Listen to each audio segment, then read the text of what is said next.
In this video, I will show you how to stop Photoshop from opening the same file on startup. Sometimes this happens when we update our operating system on Mac. Without apparent reason, Photoshop starts opening the same file whenever we open the software. How do we fix this? Let me show you. So this is the issue. We open Photoshop, and here you see this files with the sphere opens by itself.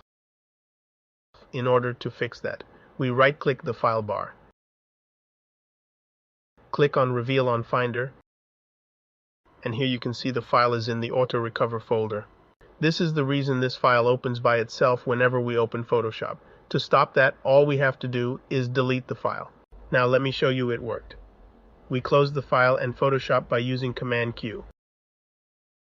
We reopen it, and the file should not open by itself.